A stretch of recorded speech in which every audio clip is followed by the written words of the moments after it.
Hello and welcome once again to Prices at the Pumps with energy expert Dan McTeague. I'm Scott Squires. Glad to have you here this week. And Dan, let's start off where we usually do each week. That's where the prices at the pumps and for home heating fuel are headed in this region. What do you got for us? Good news, but not good news economically for the reasons underlying it. So we're looking here in Newfoundland for Thursday. We'll see a 4.8 cent decrease for gasoline, 3.5 cents for diesel. That's for Thursday. Markets seem to be rallying a little bit on the in New York on the assumption that there's been a big draw in gasoline inventories in the United States, 6.4 million barrels. No one expected that. So that means that we could actually see gasoline rise today for the last trading day. That's used by New Brunswick, PEI, and Nova Scotia to come up with their figure for Friday. So I'm betting on a 4-cent decrease for Nova Scotia for gasoline, same for New Brunswick and PEI, and about a 3-cent decrease for diesel. So I think it would be wise to hold off. There's no way the price can go up. It will go down. And so this really is great news if you're a consumer, but the reasons underlying it are pretty sobering. This time of year, Scott, we see prices going up, reflecting higher demand, the switch over from winter to summer gasoline. It is also a time where refineries come out of maintenance and they use more oil. Therefore, prices tend to go up. All of this means that the distraction of the banking crisis and the interest rates that preceded it, Scott, are keeping commodity prices exceptionally low and dangerously low because, of course, these kind of prices, you're not incentivizing people to produce. And so this is going to come back and haunt us in the next several weeks when, as it were, the coast gets clearer.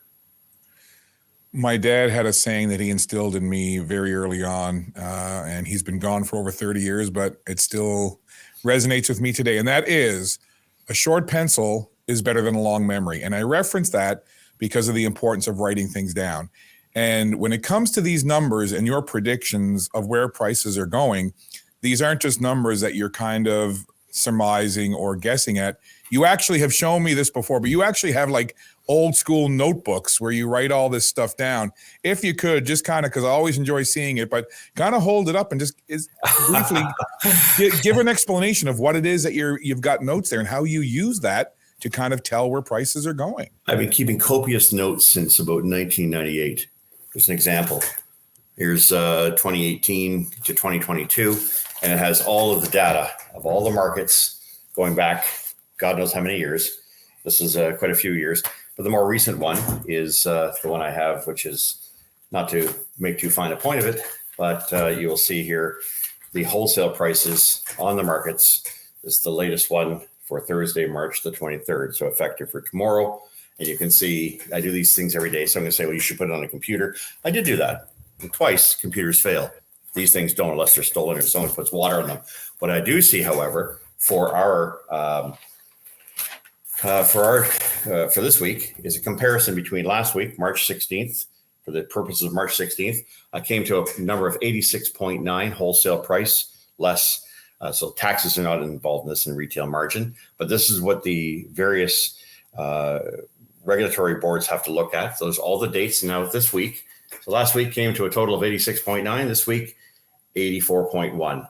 That's a difference of 4.1 cents with 15% HST. That means for Newfoundland, a drop of 4.8 cents a liter. Same for diesel, same for home heating. I can do propane and gas, but there just isn't enough interest in that just yet. And of course, those prices, given what's happened with the gross amount of production of natural gas, we're going to start to see those prices really turtle, save and except what the federal government does on taxes, with particularly carbon taxes, which throughout the maritime provinces are going to continue to rise, some April 1st, some holding off until July 1st, whatever the case may be.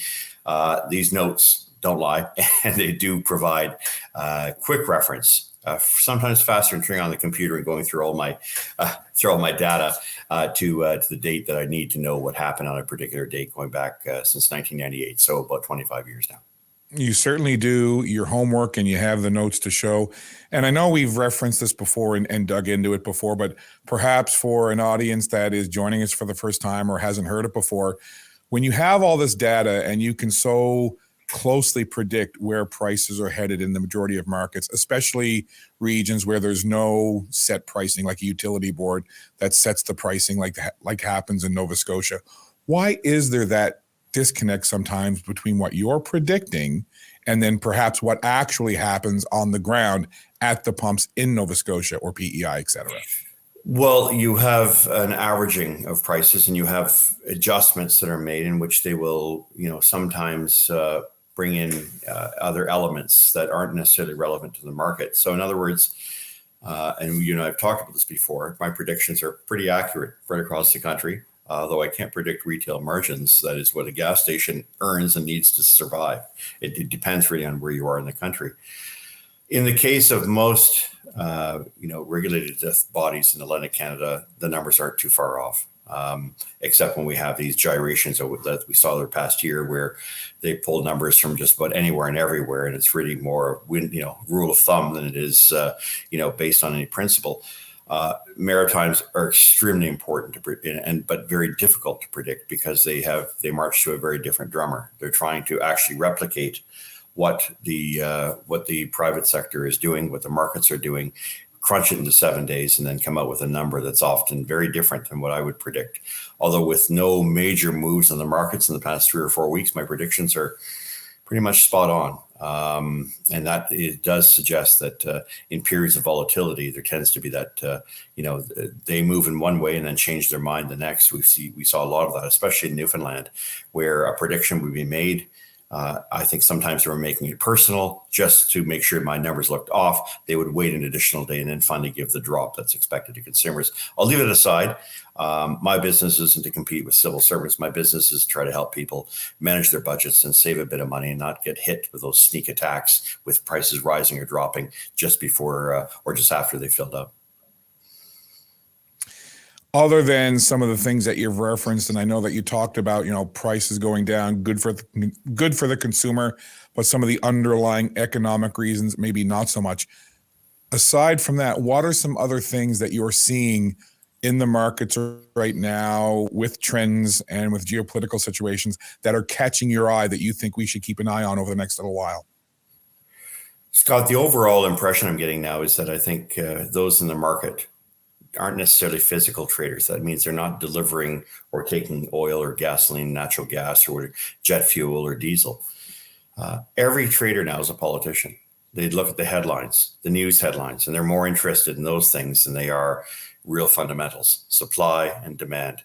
And we're going to hit a crunch here because of it. For algorithms and people playing day trades and investing their RESPs or TFSAs and in commodities futures, what they're in fact doing, especially when they use the kind of mentality, which is stock market, buy and sell, that constant turnover. You can't do that with commodities because it's a fixed product to be delivered at a fixed time for a fixed price, which you negotiate and then hedge. That's the way it's supposed to work in theory.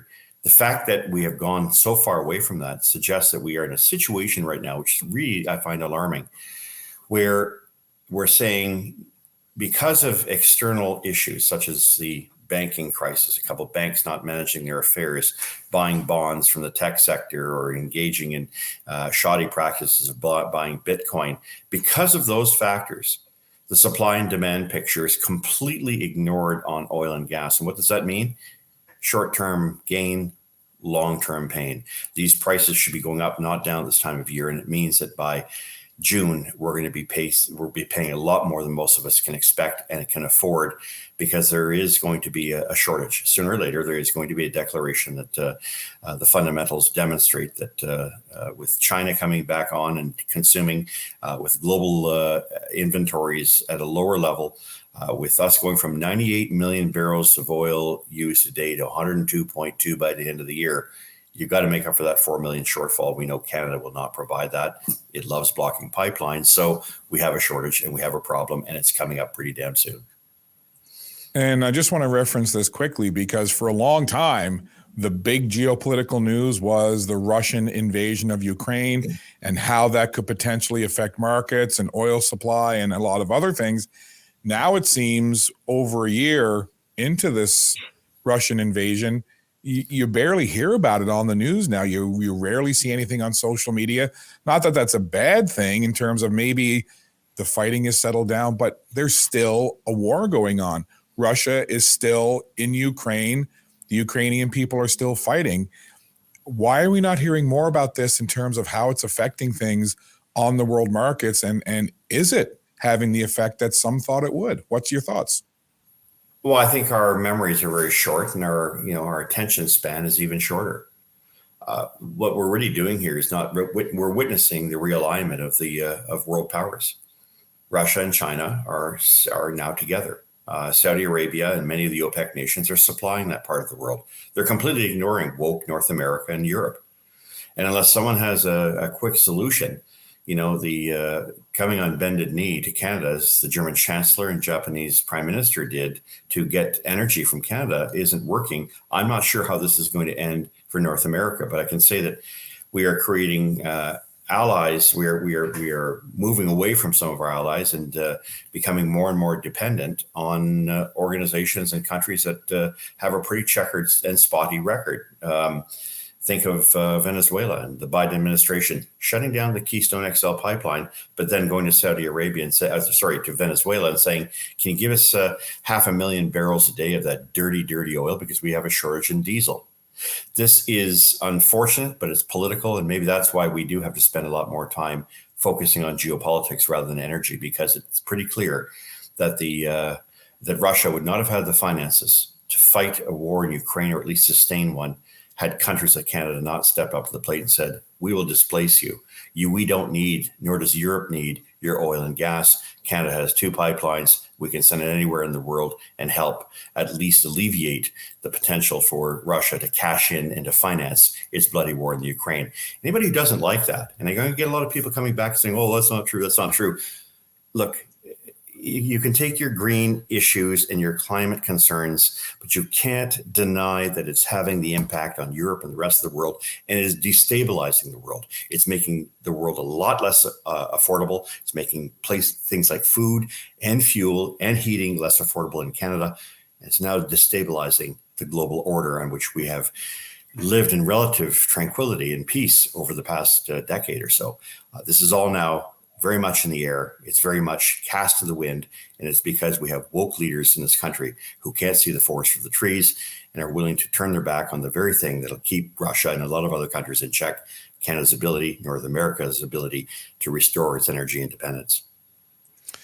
Dan, it's always a pleasure to have you here on Prices at the Pumps for that very reason, to be able to get you to wade through some of the things that, as the average person or the lay person, you may not be able to dig into. And it's nice to have you here to be able to do that. But when you're not here with us on the SaltWire Network and Prices at the Pumps, where can people continue to follow you and get information throughout the week?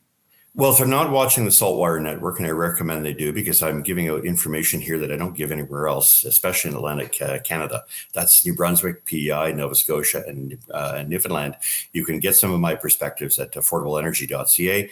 And of course, some of those gas price indicators, 2 or 3 days predicted ahead, at gaswizard.ca. But I can't emphasize the importance of doing these kind of interviews earlier, because I put it out here before I actually put it on my own sites. Well, we certainly appreciate it, Dan, and we'll let you go for now. Enjoy the rest of your day. Have a wonderful first full weekend of spring ahead, and we will be back and do it again next Wednesday, if that's good with you. We will. We'll be talking carbon taxes. Thanks, Scott. Indeed. Thanks a lot, Dan. Bye-bye. Bye now.